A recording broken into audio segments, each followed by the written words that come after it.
നമസ്കാരം.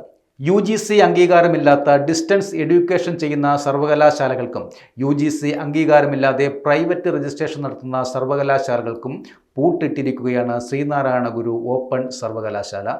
ശ്രീനാരായണ ഗുരു open university ഇറക്കിയ ഉത്തരവ് പ്രകാരം അംഗീകാരമില്ലാത്ത റെഗുലർ ബിരുദങ്ങൾ, UGC ഡിസ്റ്റൻസ് എഡ്യൂക്കേഷൻ ബ്യൂറോയുടെ അംഗീകാരമില്ലാത്ത ഡിസ്റ്റൻസ് ഓൺലൈൻ ബിരുദങ്ങൾ, കൂടാതെ UGC അംഗീകാരമില്ലാത്ത പ്രൈവറ്റ് രജിസ്ട്രേഷൻ മോഡ് വഴി നേടിയ ബിരുദങ്ങൾ, അംഗീകാരമില്ലാത്ത വിദേശ ബിരുദങ്ങൾ എന്നിവ യൂണിവേഴ്സിറ്റിയിലേക്കുള്ള അഡ്മിഷനുകൾക്കോ വിവിധ തസ്തികയിലേക്കോ ഉള്ള ജോലികൾക്കോ പരിഗണിക്കില്ല.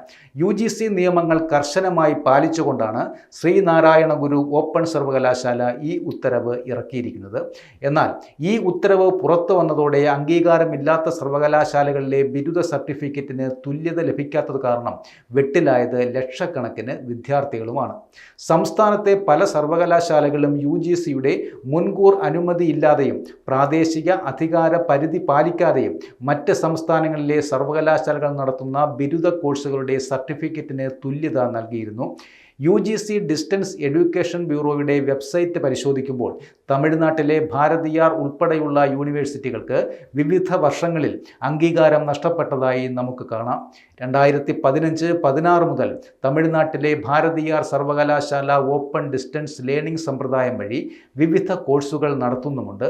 ഇത് യൂണിവേഴ്സിറ്റി ഗ്രാന്റ്സ് കമ്മീഷന്റെ വ്യവസ്ഥകൾക്ക് വിരുദ്ധവുമാണ്.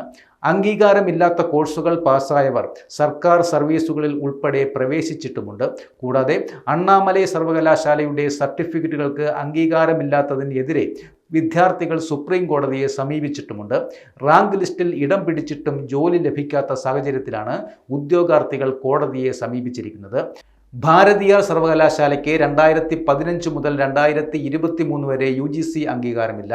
ഭാരതിദാസൻ സർവകലാശാലയ്ക്ക് 2015 മുതൽ 2020 വരെയും, പെരിയാർ യൂണിവേഴ്സിറ്റിക്ക് 2015 മുതൽ 2018 വരെയും, 2021 മുതൽ 2022 വരെയും UGC അംഗീകാരമില്ല.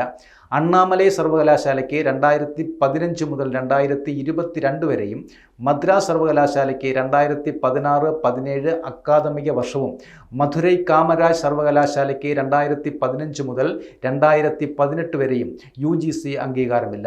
ഭാരതിയാർ സർവകലാശാല ഉൾപ്പെടെ ഇതര സർവകലാശാലകൾക്ക് കാലിക്കറ്റ് സർവകലാശാല മുമ്പ് തുല്യത നൽകി വന്നിരുന്നു. 2024 വരെ നിരവധി വിദ്യാർത്ഥികളുടെ പരാതികളുടെ അടിസ്ഥാനത്തിൽ തുല്യത നിർത്തലാക്കി.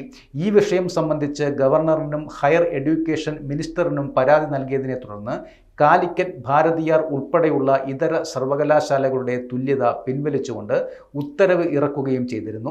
കേരള യൂണിവേഴ്സിറ്റി 2015-16, 2016-17 അക്കാഡമിക് ഇയറുകളിൽ തുല്യത നൽകിയിരുന്നു.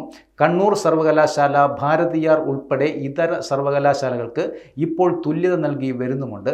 യൂണിവേഴ്സിറ്റികളെ വിദ്യാർത്ഥികൾ സമീപിച്ചപ്പോൾ അക്കാഡമി കൗൺസിൽ കൂടിയ ശേഷമേ തുല്യത നിർത്തലാക്കൂ എന്നാണ് സർവകലാശാലകളുടെ മറുപടി. തുല്യത താൽക്കാലികമായി നിർത്തലാക്കിയത് സംബന്ധിച്ച് ഓർഡർ സർവകലാശാലകൾ പരാതിക്കാർക്ക് അയച്ചു നൽകിയിട്ടില്ല. ഈ വിഷയവുമായി ബന്ധപ്പെട്ട് വിദ്യാർത്ഥികൾ മുഖ്യമന്ത്രിക്കും കേരള ഗവർണറിനും കേരള ഹയർ എഡ്യൂക്കേഷൻ ഡിപ്പാർട്ട്മെൻറ്റിനും പരാതിയും നൽകിയിട്ടുണ്ട്. കേരള ഹയർ എഡ്യൂക്കേഷൻ ഡിപ്പാർട്ട്മെൻറ്റ് വിദ്യാർത്ഥികൾക്ക് നൽകിയ കത്തിൽ പറയുന്ന മറുപടി, തുല്യത നൽകുന്നത് സർവകലാശാലകളാണ്, അതിനാൽ ഈ വിഷയത്തിൽ നടപടിയെടുക്കേണ്ടത് സർവകലാശാലകൾ ആണെന്നാണ്. UGC അംഗീകാരമുള്ള ബിരുദം ഉണ്ടായിരുന്നിട്ടും റാങ്ക് ലിസ്റ്റിൽ ഇടമുണ്ടായിട്ടും ജോലി ലഭിക്കാത്ത ധാരാളം വിദ്യാർത്ഥികൾ നമ്മുടെ എല്ലാം ഇടയിലുണ്ട്. നിലവിൽ ഭാരതിയാർ സർവകലാശാല ഉൾപ്പെടെയുള്ള ഇതര സർവകലാശാലകൾ സുപ്രീം കോടതിയുടെ പരിഗണനയിലുമാണ്. UGC അംഗീകാരം ഇല്ലാത്തതും ഇപ്പോൾ സുപ്രീം കോടതിയിൽ കേസിലും ഉള്ള സർവകലാശാലകൾക്ക് തുല്യത നൽകുന്നത് വിദ്യാർത്ഥികളോട് സർവകലാശാലകൾ ചെയ്യുന്ന വഞ്ചനയാണെന്നും വിദ്യാർത്ഥികൾ ചൂണ്ടിക്കാണിക്കുന്നു.